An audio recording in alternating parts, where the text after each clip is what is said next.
예, 오늘 하나님 말씀을 함께 읽도록 하겠습니다. 마태복음 8장이죠. 8장.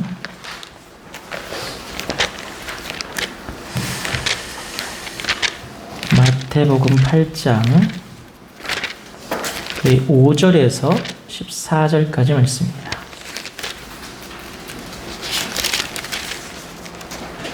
마태복음 8장 5절에서 14절까지 13절까지입니다. 죄송합니다. 5절에서 13절까지 한 절씩 교독할까요? 제가 먼저 읽고 여러분 읽으시겠습니다. 예수께서 가버나움에 들어가시니 한 백부장이 나와 간구하여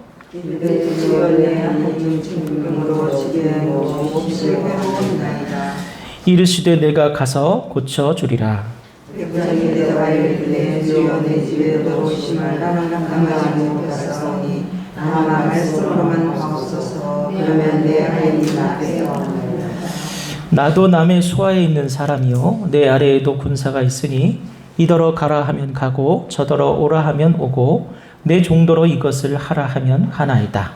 예수께서 들으시고 놀라게 여겨 따르는 자들에게 이르시되 내가 진실로 너희에게 이르노니 이스라엘 중 아무에게서도 이만한 믿음을 보지 못하리라.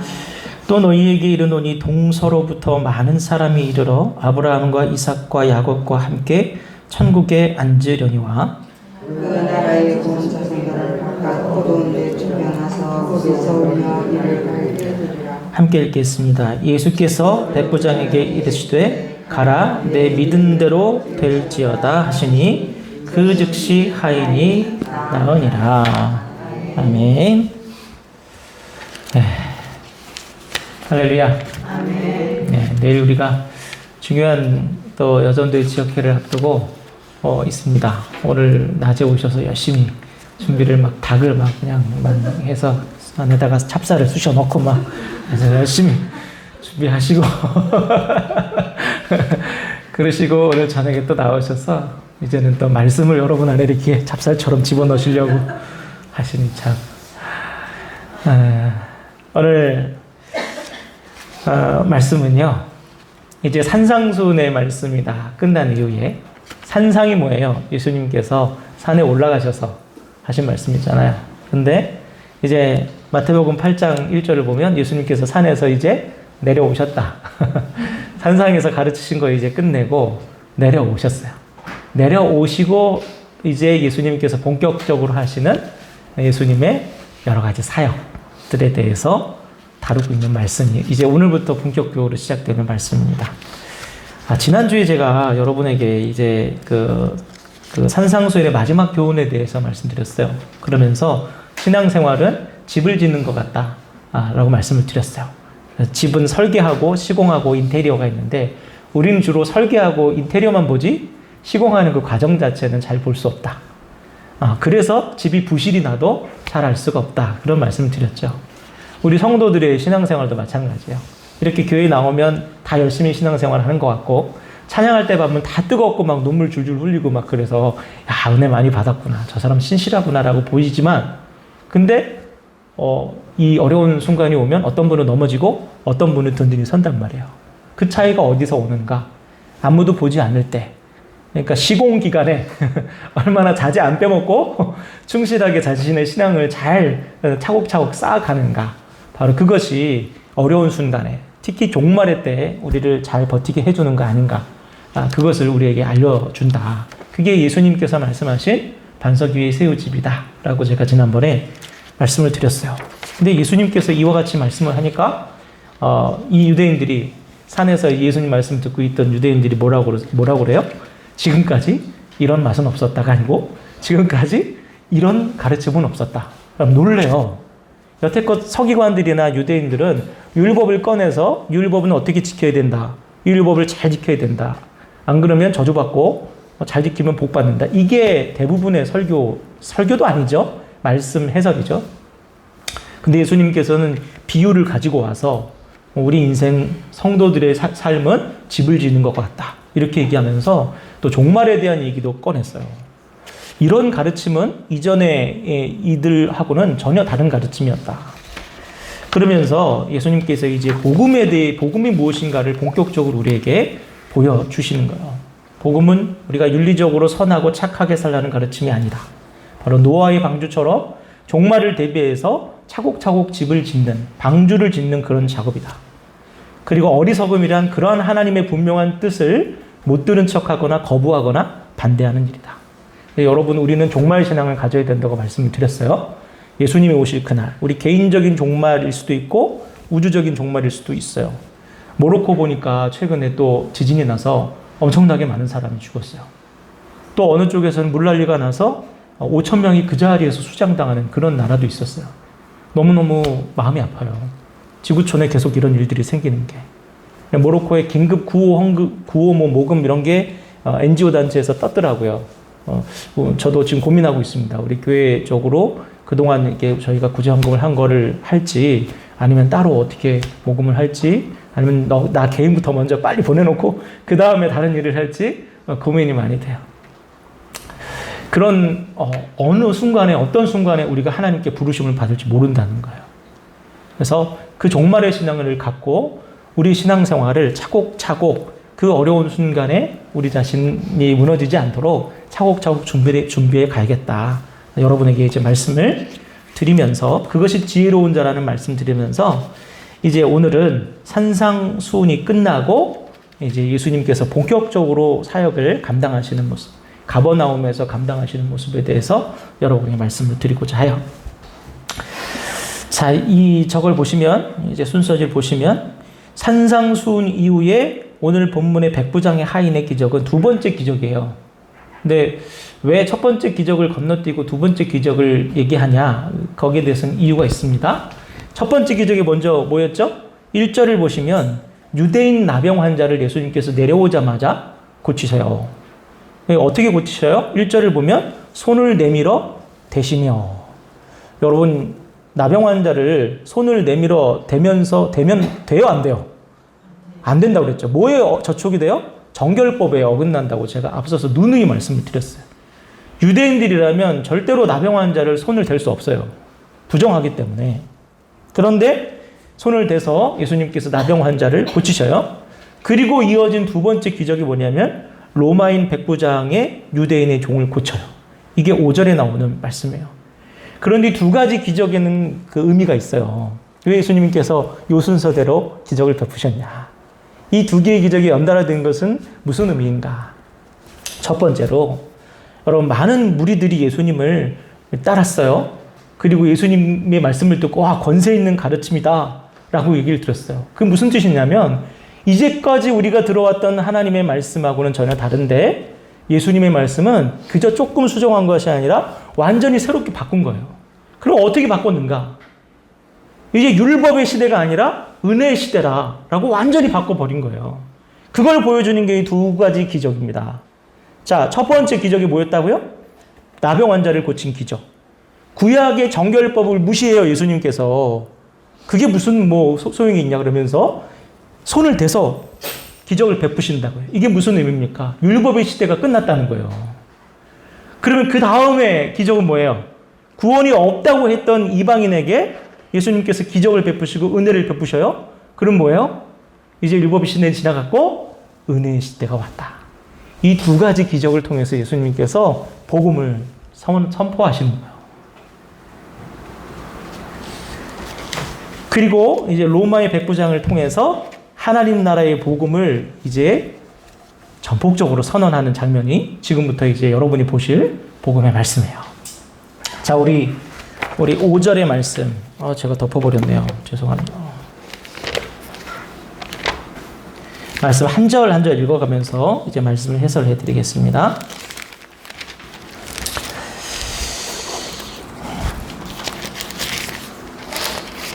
8장 5절 한번 읽겠습니다. 시작.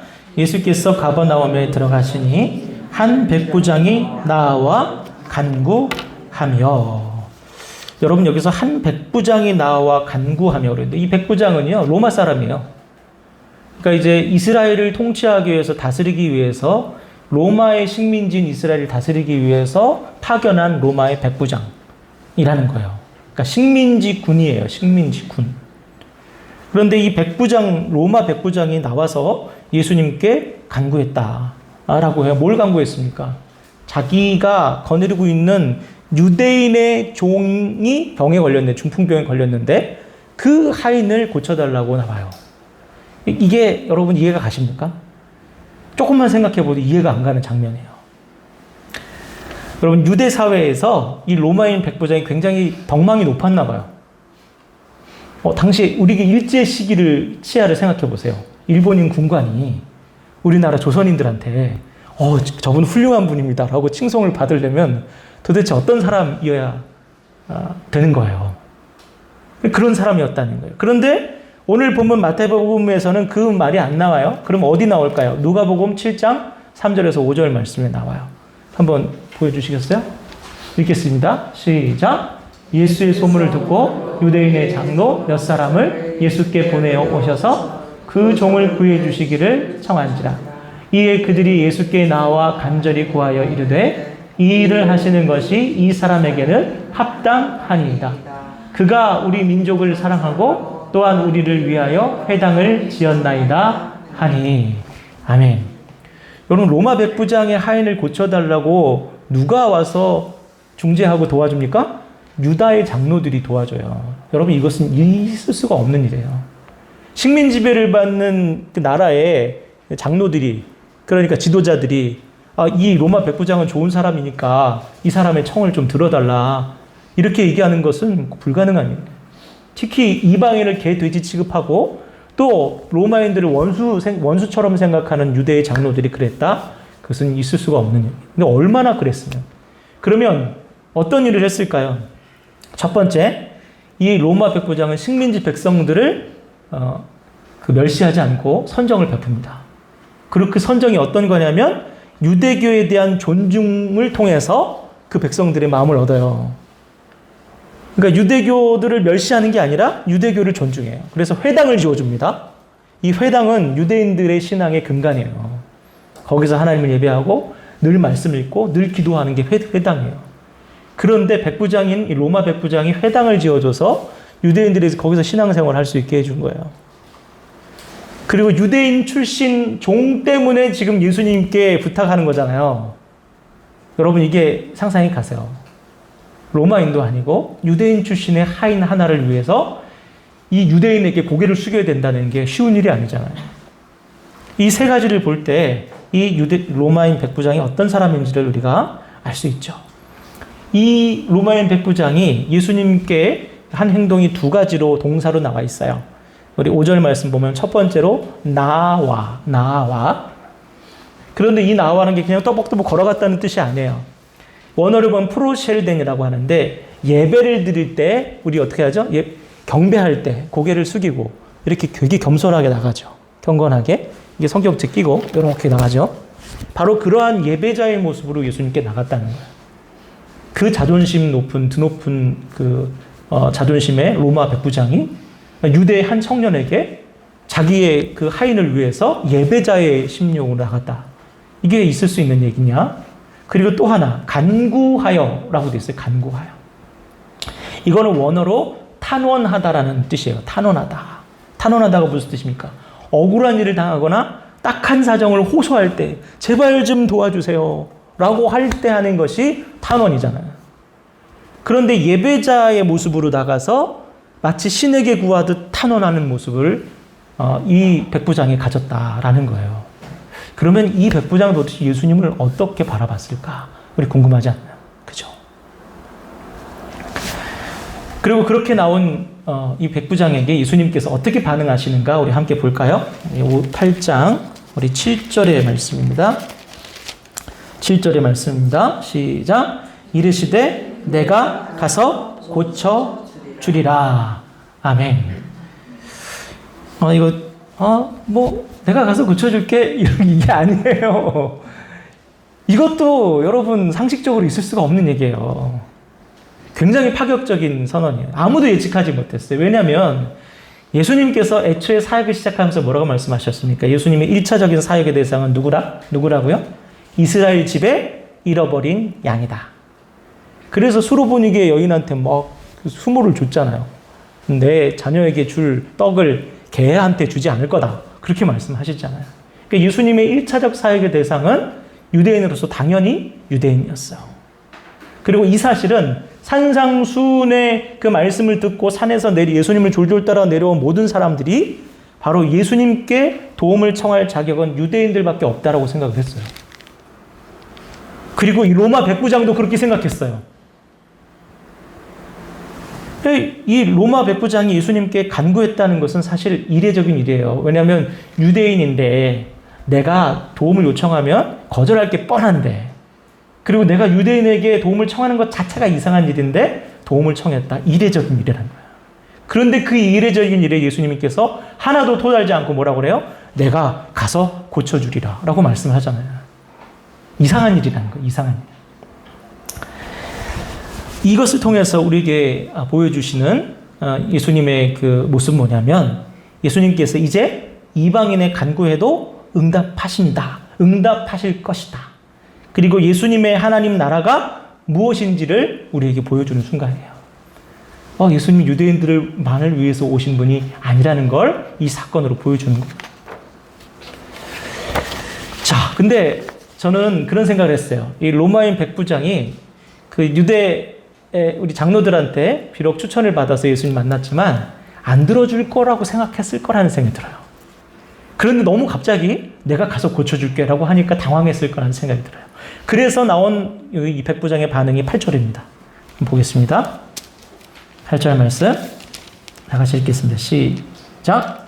백부장이 대답하여 이르되 주여 내 집에 들어오심을 나는 감당하지 못하겠사오니 다만 말씀으로만 하옵소서. 그러면 내 하인이 낫게 싸움나이다.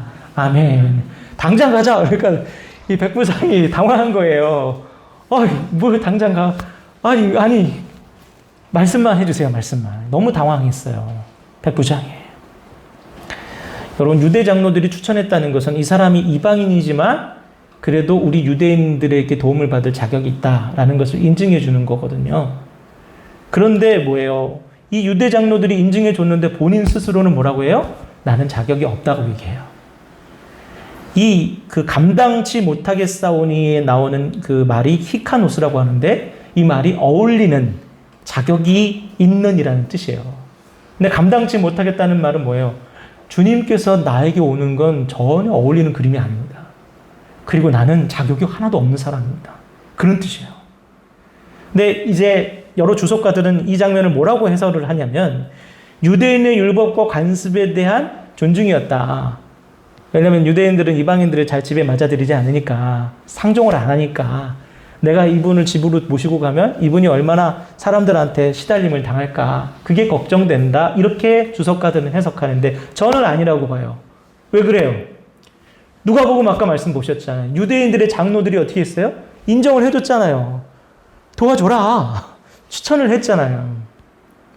그랬음에도 불구하고 이 로마인 백부장이 왜 감당치 못하겠냐고 말했냐는 거예요. 그것은 그의 정치적인 그런 의미가 아니고 그가 하나님을 섬기는 자였다는 심령으로.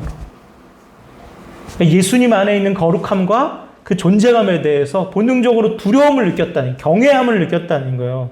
여러분, 귀한 손님이 갑자기 여러분의 집에 한번 가보자라고 하면 여러분 데리고 오시겠냐고요? 전 못하겠어요. 갑자기 우리 집에 귀한 손님이 오셔가지고 그분이 우리 집에서 밥이나 한 끼 먹읍시다 그러면 뭐라고 해요? 밖에 나가서 먹자고. 좋은데 모시고 가겠다고. 우리 집에 모셔드리려면 우리 사모님이 얼마나 그때부터 난리가 나겠어요? 막 정돈하고 치우고 막 더러운 거 다 집어넣고 막 해야 될 거 아니에요. 감당치 못해요. 귀한 손님도 감당치 못하는데 하나님의 아들이 내가 살고 있는 곳에 온다는 것이 얼마나 두렵고 경외로우겠어요. 누가복음 5장 8절 보면 비슷한 장면이 있어요. 예수님께서 베드로를 만나시는 장면. 베드로가 밤새 물고기를 잡으려고 했는데 잡지 못해요. 근데 예수님 말씀에 의지하니까 물고기를 엄청나게 잡았어요. 예수님 앞에 엎드리면서 그가 뭐라고 말해요? 주여 나를 떠나소서. 나는 죄인으로서이다. 나를 오히려 만나주세요. 내가 주님 이제 따르겠습니다가 아니라 나를 떠나달라고 했어요. 왜 그래요? 이렇게 감당할 수 없는 존귀한 사람을 우리가 마주하면 두려운 마음이 드는 거예요. 경외심이 드는 거예요. 하나님을 만났다라는 생각이 들면 두려운 마음부터 드는 거예요. 그리고 또 비슷한 예가 있습니다. 누가복음 18장 13절 보면 또 거기에 세리가 하나님 앞에 기도하는데 이 바리새인이 성전 맨 앞에 나와서 고개를 한껏 쳐들고 손을 들면서 나는 하나님 앞에 율법을 잘 지킵니다라고 기도할 때 이 세리 어떻게 기도합니까? 저 뒤에 성전 기둥에 숨어서 이렇게 하늘도 못 쳐다보고 울면서 그렇게 나는 죄인이다라고 기도하지 않습니까? 그러니까 이것은 무엇을 뜻해요? 하나님 앞에 가장 온당한 반응은 우리가 죄인이라는 것을 자각하는 거예요.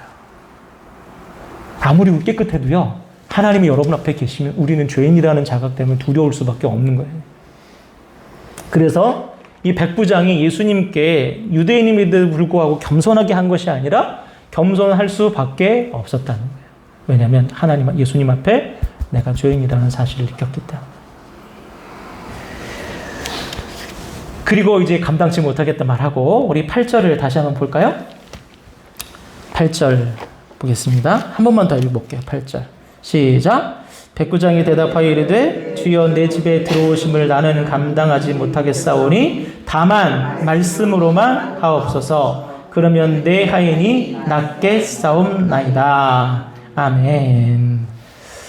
여러분 말씀으로만 하옵소서. 제가 지난 주일날 여러분에게 설교 드렸죠. 우리 여호와 신앙, 기독교 신앙은 어떤 종교라고요? 보는 종교요?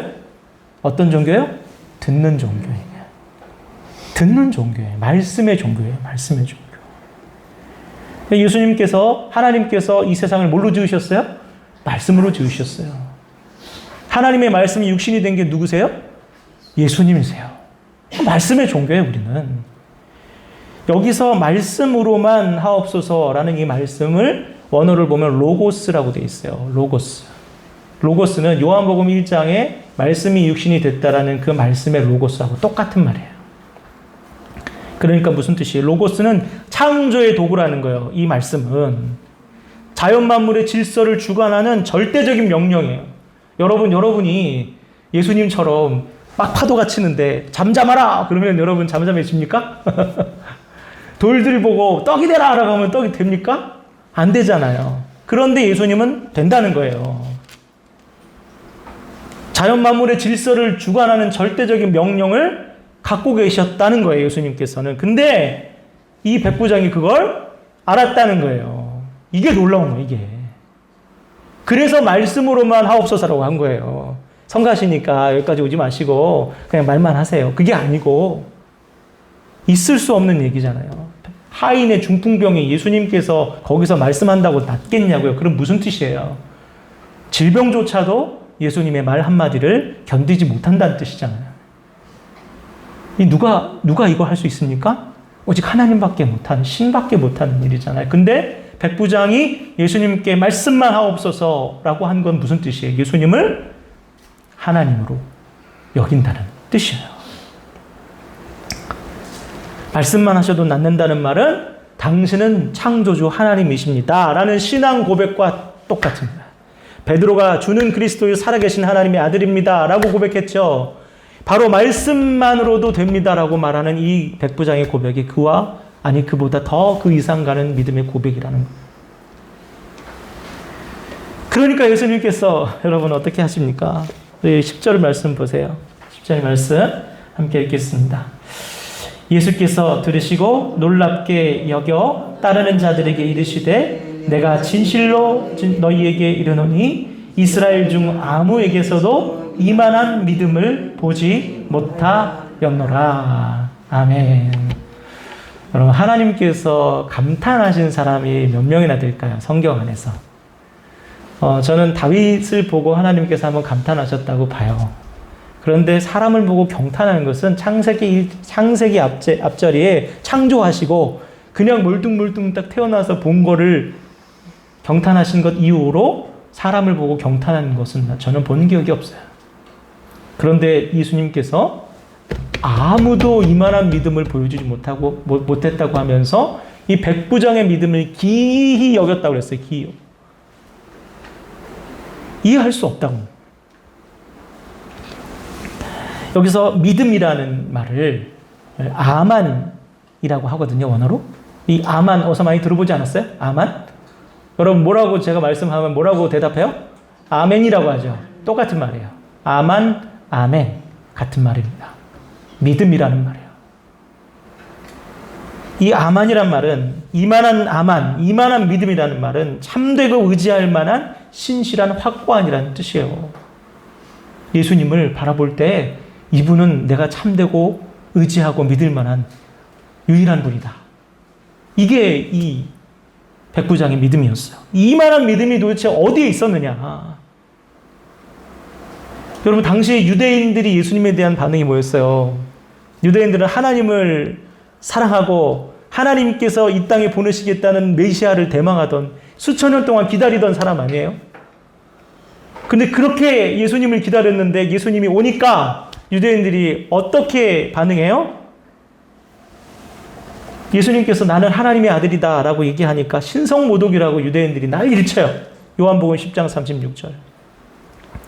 또 요한복음 8장 58절 보면 예수님께서 아브라함이 있기 전에 내가 있었다. 내가 창조할 때도 있었고 아브라함 너희들이 조상이라고 생각하는 그 아브라함 이전에도 존재했고 앞으로도 영원히 존재할 거다 라고 얘기하니까 뭐래요? 돌로 치려고 그래요. 빌라도가 예수님을 유대인의 왕이라고 하니까 유대인들은 뭐라고 그래요? 자칭 유대인의 왕이라고 해주세요. 우리는 인정할 수 없습니다. 유대인 중에 아무도 제대로 된 믿음을 보인 사람은 없어요. 그런데 로마인 백부장이 예수님을 하나님의 아들이라고 고백한, 이게 얼마나 놀라운 일입니까? 그러면서 예수님께서 앞으로 일어날 일들에 대해서 예언을 해주십니다. 이거는 복음의 예언이고 또 앞으로 일어날 여러 가지 일들에 대한 예수님의 말씀이에요. 우리 11절 말씀 한번 읽어볼까요? 11절 다 같이 시작. 또 너희에게 이르노니 동서로부터 많은 사람이 이르러 아브라함과 이삭과 야곱과 함께 천국에 앉으려니와. 아멘. 자, 여기 동서로부터 많은 사람이 이르러 라는 말이 있어요. 근데 여러분 이것은 전통적으로 이 많은 사람들, 동서로부터 오는 많은 사람들은 이 유대인들은 자기들 유대인들이라고 생각했어요. 왜 그랬냐면 여러분 유다가 멸망하고 유다 백성들이 바벨론에 의해서 막 포로로 잡혀갔잖아요. 그죠? 전 세계에 흩어졌어요. 이 흩어진 유대인들을 뭐라고 불러요? 디아스포라 유대인들, 흩어진 유대인들이라는 거예요. 그래서 예수님께서 오시고 메시아가 오시면 그 흩어진 유대인들이 동서로부터 이제 다 몰려들어서 진짜 이제 유대인들만의 하나님의 나라, 다윗의 왕국이 새롭게 재건될 거다. 이게 바로 유대인들의 생각이었어요. 그래서 동서로부터 많은 사람들이 이르러, 이것은 흩어진 유대인들이 돌아올 것을 얘기하는 거예요. 그런데 예수님께서는 다른 얘기를 하세요. 이사야 4장 1절 말씀 한번 있나요? 혹시? 네. 보겠습니다. 이사야 4장 1절 다 같이 읽어보게. 시작. 그날에 7 여자가 한 남자를 붙잡고 말하기를 우리가 우리 떡을 먹으며 우리 옷을 입으리니 다만 당신의 이름으로 우리를 부르게 하여 우리가 수치를 면하게 하라 하리라. 아멘. 여기서 이 말씀을 잘 보세요. 여기서 7 여자가 뭘 뜻할까요? 7 여자. 이 7 여자는요, 이방인들을 뜻해요. 그리고 한 남자는 누구를 뜻할까요? 유대인을 뜻해요. 이게 무슨 뜻이냐면요, 이사야가 이제 훗날에 이 흩어지고 멸망한 우리 유대인들이 다 돌아와서 그때 이제 하나님께서 그 나라를 회복시켜 주실 때 이방인들이 유대인들의 바짓가랑이를 붙들고 제발 같이 살아주세요. 우리를 좀 돌봐주세요. 라고 하게 될 거라는 거예요. 옷도 내가 내 돈으로 사 입을 거고 먹을 것도 내가 내 돈으로 사 먹을 테니까 제발 나를 당신의 이름 표딱지를 붙여서 당신의 종이라고만 불러주세요. 그런 날이 오게 될 거다라는 이사야의 예언인 거예요. 그러니까 유대인들의 사고 속엔 그게 있어요. 이방인들은 우리 하나님의 복에 대한 들러리다. 우리가 다 먹고 난 찌꺼기를 얻어먹는 그런 아주 그냥 조연도 아니고 엑스트라들이다 라는 그런 생각이 있었어요. 그래서 예수님께서 그 수로보니게 여인에게 한 말은 그냥 하던 말이 아니라 유대인들이 늘 하던 말을 한 거예요. 하나님의 복에 늘 언저리에 있는, 들러리에 있는 찌꺼기만 얻어먹는 것이 이방인들이에요. 그런데 예수님께서 뭐라고 하세요? 그들이 아브라함의 자손이 될 것이다. 그렇게 말씀하시는 거예요. 이게 복음이에요. 이 충격적인 복음. 여러분 학교 이렇게 드라마 같은 거 보고 하면 항상 이 이쁜 여주인공 옆에는, 학생 여주인공 옆에는 어떤 애가 있어요? 약간 뚱뚱하고 안경 쓰고 약간 이렇게 주근깨도 있고 그런 아이가 항상 쫓아다니잖아요. 그래서 그렇게 쫓아다니고 이렇게 뭐 도와주고 막 그러잖아요. 그러니까 유대인들은 그렇게 생각했던 거예요. 자기가 이쁜 여자이고 항상 이방인들은 자기 옆에서 들러리면서는 잊혀지는 그런 사람들이라고 생각한 거예요. 그런데 예수님께서 뭐라고 해요? 아니다. 이 아이가 진짜 아브라함의 자손이고 내가 구원할 사람들이다. 그렇게 말씀하시는 거예요. 그래서 동서로부터 오는 많은 사람들은 누구다? 이방인들이라는 거예요. 예수님께서 이방의 복음을 여시는 순간이 바로 이 백부장의 하인을 고쳐준 사건이라는 거예요. 아주 놀라운 사건이에요. 그래서 이 사건은. 12절 말씀 한번 볼까요? 그러면 본자손은 어떻게 돼요? 우리 유대인들은 도대체 어떻게 하라는 거예요? 12절 한번 볼까요? 시작. 그 나라의 본자손들은 바깥 어두운 데 쫓겨나 거기서 울며 이를 갈게 되리라. 아멘. 여러분, 이 예언이 이루어졌어요? 안 이루어졌어요? 상당 부분 이루어졌죠. 예수의 메시아 되심을 여러분 아직도 거절하는 본 자손들이 있어요. 누구예요? 이스라엘 백성들이에요. 현재 여러분 이스라엘 그 국가의 전체 인구의 1.9%만 기독교인이에요. 1.9%. 3%면 미전도 종족이거든요. 그러니까 미전도 종족보다도 훨씬 더 복음화율이 적은 거예요. 그리고 그 1.9%도 아랍계예요. 순수 이스라엘 유대인들이 아니에요. 1.9% 대부분은 아랍계입니다. 여러분, 그들이 버린 모퉁이 돌 예수 그리스도께서 이방인들의 구원의 반석이 되셨어요. 그들은 버렸지만 그 버린 예수님은 오늘 여러분이 믿으시고 여러분이 아브라함의 자손이 되셨잖아요. 본 자손은 1.9%, 그것도 다 아랍계. 처참하죠. 그래서 예수님께서 본 자손들은 바깥에 어두운 데서 쫓겨나 이를 갈게 된다. 여러분, 예수님 말씀 실현됐어요. 이를 갈다라는 뜻의 헬라 원어는 브리코라고 하는데, 이게 뭐냐면 극도의 절망감, 너무 절망스러워서 이를 딱딱딱딱딱 부딪히는 그 상태가 바로 이를 갈다예요. 한때 우리 선교 역사에서, 우리 한국 선교 역사에서 백투 더 예루살렘, 이제 지구 한 바퀴를 돌아서 우리한테도 왔으니 다시 이제 예루살렘으로 돌아가서 복음을 전하자라는 얘기가 나온 게 벌써 20년, 30년 전이에요. 그리고 수많은 선교단체, 수많은 사람들이, 선교사들이 가서 복음을 전했지만 그 결과가 1.9%예요. 그것도 아랍계. 그들은 유대교를 믿죠. 예수님 없는 유대교. 구약 성경에 나온 아직 메시아를, 예언된 메시아를 아직도 기다리고 있죠. 예수님 메시아라고 인정하지 않으니까. 예수님이 없어요. 그래서 여러분, 동서로부터 오는 많은 사람들은 예수님을 믿고 하나님의 은총 속에 들어가지만, 하나님 나라 들어가지만, 본 자손은 바깥 어두운 데 쫓겨나서 이를 간다. 이 말씀을 하시는 거예요, 예수님께서. 사도 바울이 바로 이와 같은 상황들에 대해서 안타까워했어요.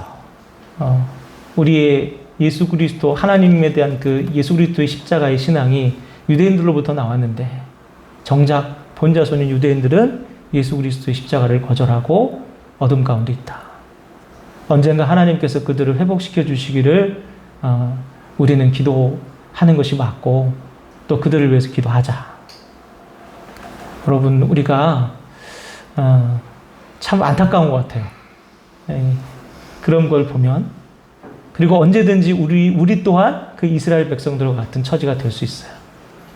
우리가 본자손이라고 생각하지만 우리 안에 예수 그리스도에 대한 온전한 복음의 고백이 없어지면 우리 한국교회도 또한 마찬가지로 유대인들과 같은 전처를 받게 될 것이다. 여러분, 그러니 여러분 복음을 붙들고 계셔야 돼요. 복음 아닌, 복음인 것처럼 위장하는 수많은 가르침들에 여러분 유혹당하시면 안 되고 다시 율법주의로 회귀하는 것 같은 유대교적인 기독교를 절대로 여러분 회귀하시면 안 돼요. 은혜로 우리를 구원케 하신 그 예수 그리스도의 십자가, 그걸 바라보고 끝까지 믿음으로 승리해내시고 또 예수님의 이 계명의, 새로운 계명의 본질인 사랑을 붙들고 미워하자, 판가르자 라고 하는 이 세상 속에서 죽어도 안 됩니다. 죽어도 품에 안아야 됩니다. 라고 얘기하는 참된 복음의 사람들로 주님께 헌신되는 그런 이 시대의 진정한 제자들로 살아가는 저 여러분들이 다 되기를 주님의 이름으로 축원합니다. 아멘. 기도하겠습니다. 하나님 아버지, 감사합니다. 참으로 안타깝습니다. 그토록 오랜 시간 하나님께 헌신하며 하나님을 예배하며 주님을 그 유일한 하나님으로 섬겼던 이들이 복음에서 떨어져 나가고 그들이 그토록 기다리던 메시아를 자신의 손으로 죽이고 또 지금까지도 하나님 아버지 그 십자가를 거절하고 살아가는 것이 얼마나 하나님 안타깝습니까? 우리들은 그들에게 빚진 자입니다. 그들이 다시 주님 복음으로 돌아갈 수 있도록 기도하오니 하나님 그들을 불쌍히 여기시고 하나님 장자를 주님이 기억하여 주시옵소서. 하나님, 또 이제 저희가 동서로부터 오는 많은 사람들, 이방인으로서 아브라함의 자손으로 저희를 불러주셨사오니 하나님 감사한 마음으로 하나님 앞에 예배하게 하시며 하나님의 그 거룩한 백성으로서 또 주님의 참된 제자로서 이 땅 가운데 주님께서 그 오랜 시절에 이방인들을 받아주시고 살아게 해주셨던 것처럼 우리 또한 우리와 다른 이들을, 이질적인 이들을 예수 그리스도의 복음으로 받아들이며 사랑으로 섬기며 하나님 복음의 문을 여는 귀한 하나님의 복음의 통로가 될 수 있도록 인도하여 주시옵소서. 예수님의 이름으로 기도드립니다. 아멘. 우리 찬양하겠습니다. 예수의 피를 힘입어 찬양합니다.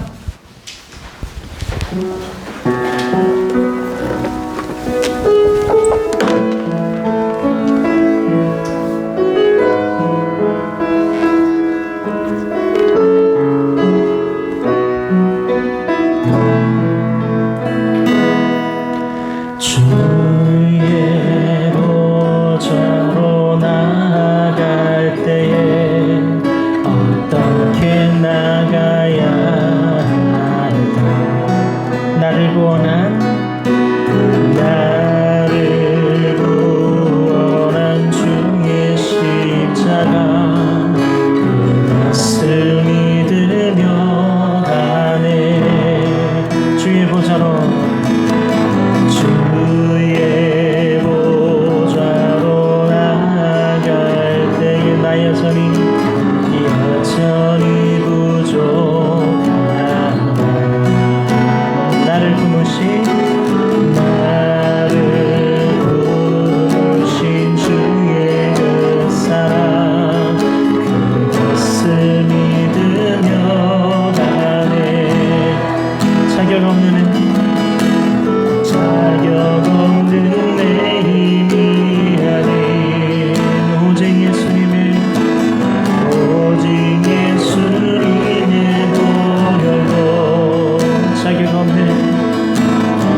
십자가의 보혈 십자가의